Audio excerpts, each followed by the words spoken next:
요한복음 21장 15절부터 25절까지 말씀, 저와 여러분들 한 절씩 교독하고 마지막 절은 함께 읽겠습니다.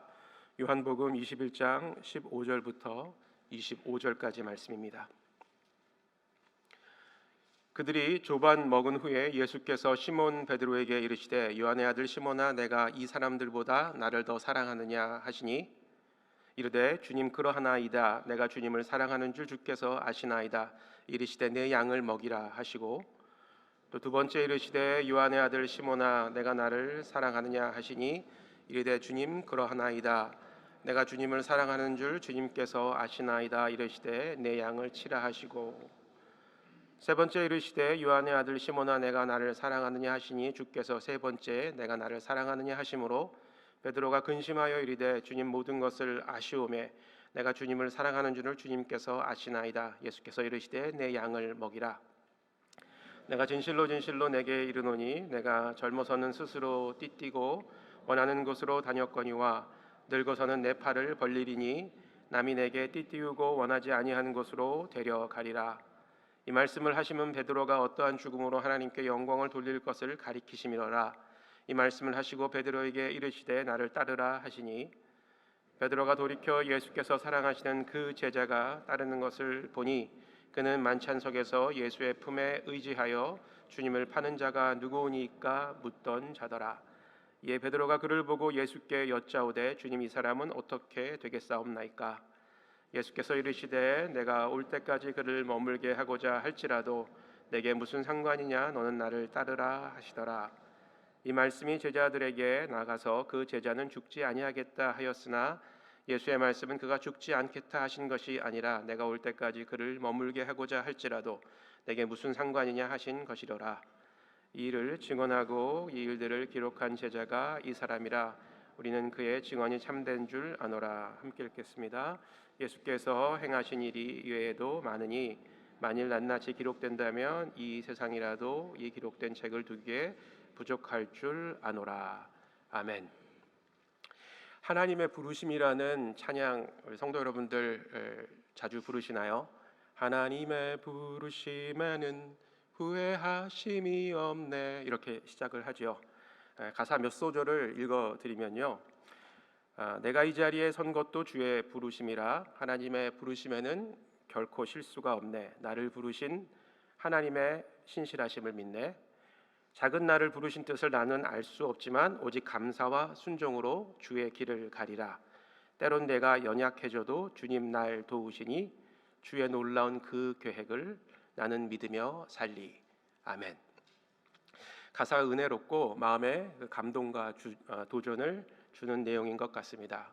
특별히 저에게는 이 두 번째 단에 있는 작은 나를 부르신 뜻은 나는 알 수 없지만 오직 감사와 순종으로 주의 길을 가리라. 이 소절이 저의 마음에 특별히 와닿는 것 같습니다. 오늘 본문에는 예수님 자신을 세 번 부인했던 베드로를 다시 부르는 장면이 기록되어져 있습니다. 아주 유명한 구절이죠. 많은 분들이 사랑하고 또 자주 묵상하는 구절로 생각이 됩니다. 많은 분들이 이 장면에서 베드로를 회복시키시고 또 다시금 제자로 헌신시키시는, 헌신하도록 도전하시는 그 예수님의 신실한 마음, 이 마음을 보고 많은 감동을 받고 또 귀한 말씀이다, 이렇게 생각을 하는 것 같습니다. 베드로가 예수님을 세 번 부인했기 때문에 예수님께서도 그것을 맞추시기 위해서 세 번 이렇게 질문을 하셨는지 그건 정확하게 잘 모르겠습니다. 그런데 제가 추측하기로는 이 세 번이라는 숫자, 3이라는 숫자, 뭐 한국에서는 3세번이라고 이야기를 하는데, 이 3이라는 숫자하고 7이라는 숫자가 이제 성경에서는 완전수라고 이야기를 하죠.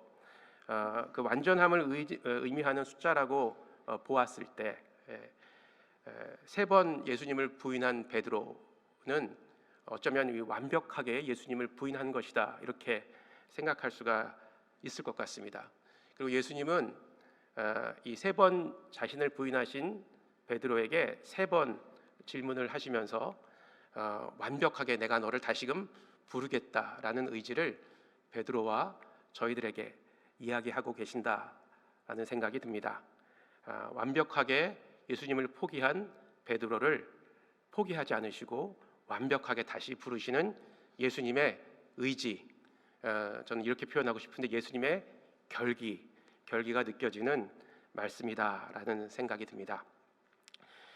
예수님께서 베드로에게 던진 이 세 번의 질문의 내용은 동일합니다. 그러나 표현상으로는 조금 다른 것을 우리가 발견할 수가 있죠. 첫 번째 예수님의 그 부르심, 베드로에게 이야기하신 그 표현은 내가 이 사람들보다 나를 더 사랑하느냐, 이렇게 비교급으로 물으십니다. 그리고 두 번째와 세 번째는 그냥 평범하게 물으시죠. 내가 나를 사랑하느냐, 내가 나를 더 사랑하느냐, 이 사람들보다 더 사랑하느냐, 그리고 두 번째, 세 번째는 나를 사랑하느냐. 첫 번째 질문에 담긴 예수님의 의도는 정말 베드로가 다른 제자들보다, 다른 사람들보다 더 사랑하는지를 예수님께서 확인하시기 위해서 이렇게 부르셨다라는 생각은 들지 않습니다. 예수님께서 꼭 그렇게 확인하실 만큼 마음이 이렇게 편협하신 분은 아니시겠죠. 아마도 그렇게 부르신 이유는, 더 사랑하느냐 이렇게 부르신 이유는 번민하는 베드로의 마음에 강한 도전을 주셔서, 강한 임팩을 주셔서 자신의 그 부끄러운 과거를 뉘우치고 자신의 삶을 다시금 주님 앞에 헌신하도록 도전하시기 위해서 더라는 비교급을 사용하셔서 첫 번째 질문에 그렇게 베드로에게 물으셨다라는 생각이 듭니다. 요한복음 13장 36절과 7절, 8절을 보게 되면 베드로가 이렇게 예수님께 고백을 하죠. 다른 사람들 다 버릴지라도 나는 예수님을 결코 버리지 않을 것입니다. 내가 죽더라도 예수님을 따라갈 것입니다 라고 이렇게 고백을 하죠. 근데 예수님의 반응이 어떠셨어요? 이어서 하신 말씀이 내가 닭 울기 전에 나를 3번 부인하리라, 이렇게 이야기를 합니다. 예수님 벌써 다 아셨던 거예요. 그렇게 씩씩거리고 나는 결코 예수님 당신을 부인하지 않겠습니다 라고 이야기했던 베드로의 마음속에 예수님께서 이미 들어가셨다라는 것이죠. 이 예언대로 베드로는 곧이어서 예수님을 3번 부인하게 되죠. 닭이 울기 전에. 참 베드로의 마음이 어땠을까요? 이런 베드로가 부활하신 예수님을 다시 만나서 그 숯불에 구운 생선과 떡으로 예수님과 같이 조반을 하게 되는데, 여러분이 만일 그 자리에 있어서 예수님과 조반을 같이 드셨다면, 조반이란 말이 좀 재밌는데 브렉퍼스트를 들으셨다면 여러분들은 어떠셨을까요? 아마도 베드로는 자기 자신이 그 대제사장 뜰 앞에서 숯불이 피워진 그 상황 가운데서 예수님을 부인했던 그 장면이 베드로의 마음속에 그 숯불에 구운 생선과 떡을 먹으면서 오버랩 됐을 거라고 생각이 됩니다. 그리고 예수님을 보기에 정말 민망했을 거고 어쩌면 죽기보다 싫었을지도 모를 것이었습니다. 그러나 예수님은 그런 베드로의 마음을 이미 간파하셨죠. 그리고 단도직입적으로 아주 뾰족한 송곳으로 그 마음을 찌르듯이 내가 나를 저들보다, 다른 사람들보다 더 사랑하느냐라고 이렇게 물으셨던 것입니다. 아주 강한 임팩을 주셔서 그 베드로의 부끄러운 마음을 뒤집어 놓으셨다라는 것입니다. 그리고 예수님께서는 그 베드로를 다시 선택하셨습니다. 베드로를 부르셨던 이 예수님은 지금 이 자리에서 저와 여러분들도 부르고 계십니다. 예수님의 부르심에는 후회가 없다. 이 찬양 즐겨 부르셨으면 좋겠습니다. 그 부르심에 후회가 없는 예수님의 마음, 이 마음이 로마서 11장 29절에 잘 표현되어져 있는데, 로마서 11장 29절 말씀은 하나님의 은사와 부르심에는 후회하심이 없느니라. 아멘. 아멘. 사도 바울이 이 구절의 말씀을 기록한 이유는 당시 이스라엘의 불순종으로 인한 이방인의 구원은 하나님께서 이스라엘을 버리신 것처럼 보이기에 충분했습니다. 이방인 성도들 중에는 하나님께서 이스라엘을 버리셨다고 오해하는 사람들도 있었던 것 같습니다. 그래서 바울은 이를 분명하게 하기 위해서 이스라엘의 불순종은 이방인의 구원을 위한 하나님의 섭리에 따른 것이며 또 결코 하나님께서는 이스라엘을 버리신 적이 없다라는 사실을 강조하기 위해서 하나님의 부르심에는 후회가 없다, 하나님의 은사와 부르심에는 후회하심이 없다라고 분명하게 밝히신 것이었습니다.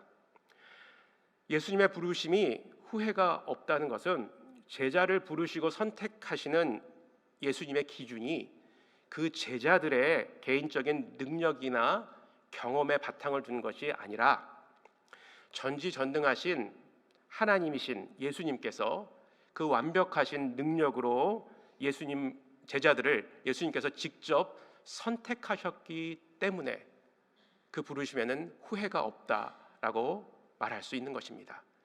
만약 예수님께서 우리의 개인의 능력이나 어떤 경험을 보시고 우리를 선택하셨다면 어쩌면 예수님께서도 후회하실지 모르겠습니다. 그러나 이렇게 담대하게 사도 바울이 이야기할 수 있었던 것은 예수님의 선택의 기준은 우리의 능력과 경험에 있지 않다라는 것입니다. 전적인 하나님의 선택, 하나님의 의지적인 선택이었다라는 것입니다.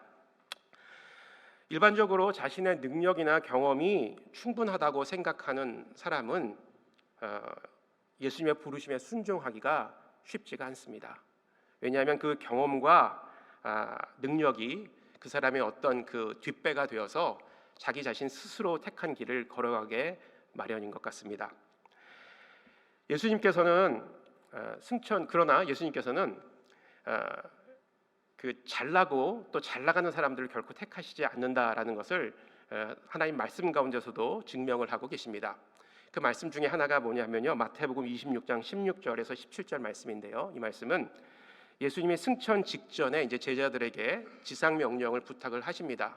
그런데 그 이제 18절, 19절, 20절이 그 말씀이죠. 그런데 그 앞절 말씀에 보면 그때의 제자들의 상태가 어떠했는가를 여실히 보여주는 그런 말씀이 나옵니다.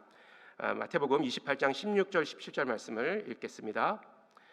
16절입니다. 11 제자가 갈릴리에 가서 예수께서 지시하신 산에 이르러 17절 예수를 배웁고 경배하나 아직도 의심하는 사람이 있더라. 예수님이 승천하시기 직전까지 예수님을 직접 보았음에도 불구하고 아직도 경배는 하나 의심하는 사람이 있더라. 그 11명 중에서 예수님을 예배하지만 예수님 진짠가? 라고 의심하는 사람이 있었다라는 것입니다. 우리는 어떨까요? 이 자리에서 지금 하나님을 예배하고 하나님을 찬양하고 하나님께 기도하고 있는데 하나님 진짜 계십니까? 진짜 이곳에 계십니까? 진짜 나를 부르셨습니까? 진짜 나와 함께 하십니까? 나를 지켜주십니까? 라고 의심하고 있지는 않으신지요? 3년간 예수님을 따라다녔던 제자들, 그리고 부활 후에 40일간 예수님과 함께 있었던 제자들, 그럼에도 불구하고 그들은 예수님을 여전히 의심하고 있었습니다. 그러나 예수님의 반응은 어땠나요? 그 제자들에게 집으로 돌아가라고 말씀하시지 않으셨죠? 어떻게 하셨죠? 그 제자들에게 지상 명령을 위임하셨습니다. 오직 성령이 너희에게 임하시면 땅끝까지 이르러 내 증인이 되라.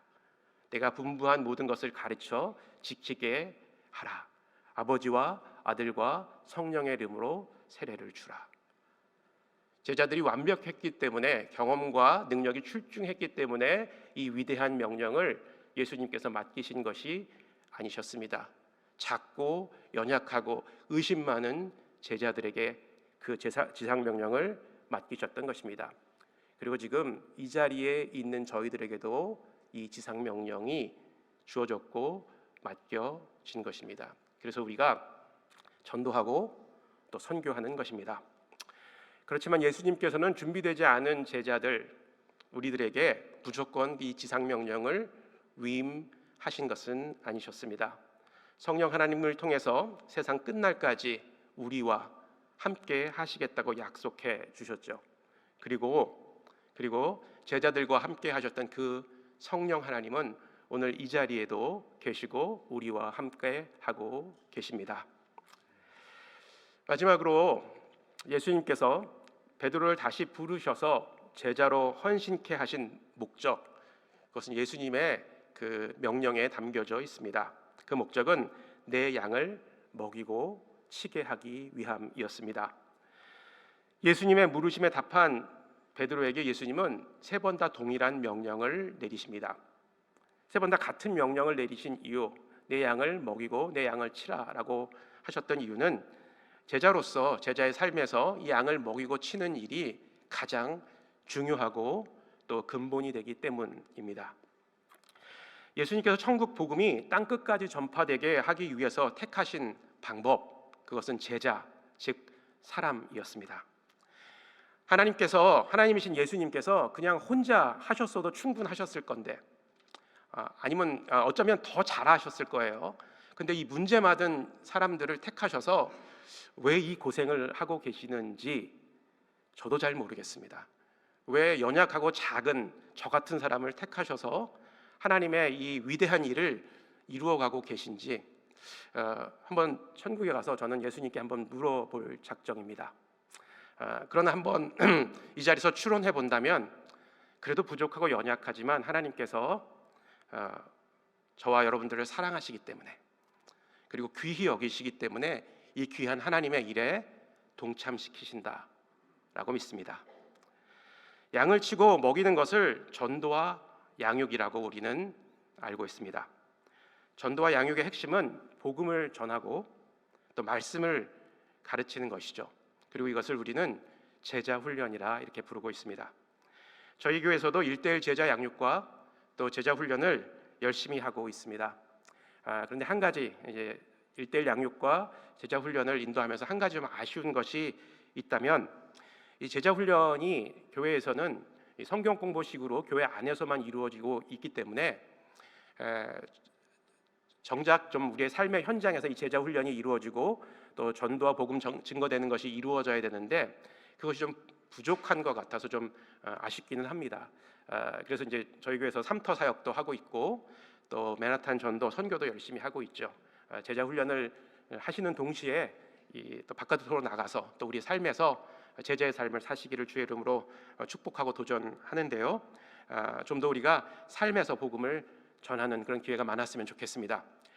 예수님께서는 바로 이 삶의 현장에서 복음을 전하고 말씀을 가르치셨습니다.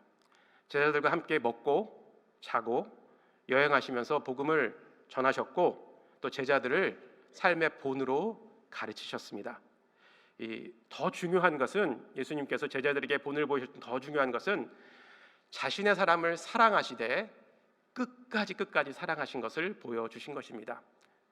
그래서 예수님께서 우리에게 보여주신 그 제자 훈련의 본은 하나님 아버지를 사랑하고 내 이웃을 내 몸과 같이 사랑하는 사랑의 헌신과 섬김의 실천이셨던 것이었습니다. 바울은 고린도전서 13장 1절에서 내가 사랑의 사람의 방언과 천사의 말을 할지라도 사랑이 없으면 소리나는 구리와 울리는 꽹과리가 되고 라고 고백했습니다. 예수님께서는 죽기까지 저와 여러분들을 사랑하셨고 또 섬김과 헌신을 통해서 지금도 우리를 사랑하고 계시다는 사실을 증명하고 계십니다.